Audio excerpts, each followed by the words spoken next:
Is the White House still going with Russian disinformation? It's broadly known and widely known, Peter, that there was a broad range of Russian disinformation back in 2020. Okay, let's get reaction from one of the top columnists in the country, leading the charge on censorship for years. Joining us now, the Wall Street Journal editorial board member and author, Kimberley Strassel. So you've been talking about this censorship, top-down censorship from the government for a long time, Kimberley. It's good to see you. Thanks for joining us. Shouldn't Mark Zuckerberg publicly name the Biden-Harris officials and FBI officials who demanded censorship and did misinformation on his platform? Hi, Liz. And yeah, absolutely. He should at the very least be handing that over to Congress. And no doubt that will be a request or a demand that is coming from them soon. I mean, bear in mind, the important thing here is we'd had a little bit of insight into what happened into Twitter because Elon Musk took it over and the Twitter files, and he divulged some of that.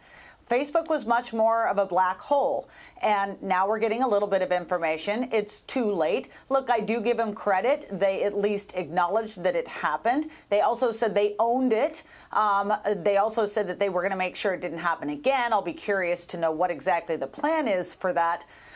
So they've at least come out with something, but not enough. People need more transparency about who was exerting the pressure, but also how they were doing it and whether or not there were threats leveled against the company if they didn't do what were asked. I mean, what could they be censoring now? Because this is about informed voter consent. We've seen analysis that maybe 1 out of 7, 1 out of 8 voters say they would have maybe voted differently if they knew about the Hunter Biden laptop story. You know, you notice, Kimberley, the White House statement on this conveniently ignores censorship of the Hunter Biden laptop story that started with Nancy Pelosi, Chuck Schumer, Adam Schiff pressuring the FBI in the summer of 2020 before the election to help Joe Biden. That's what Senators Chuck Grassley and Ron Johnson say.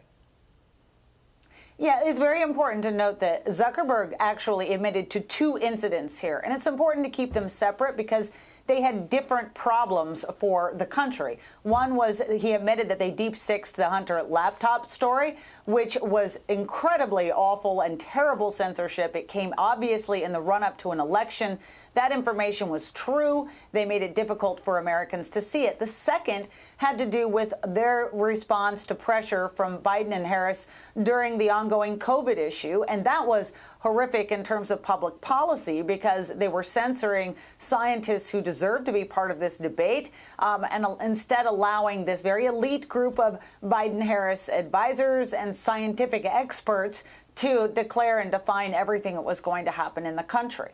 Yeah, I mean, the COVID-19 content, when it was an experimental off-the-shelf emergency use vaccine that we hadn't seen before with the spike protein in it, that we don't know if it caused, scientists say it caused inflammatory reactions inside people's bodies. So there was, medical conditions off of it. But, Kimberley, what's so interesting is, why the big confession now from Mark Zuckerberg? I mean, we already knew Facebook was demoting the laptop story in October 2020.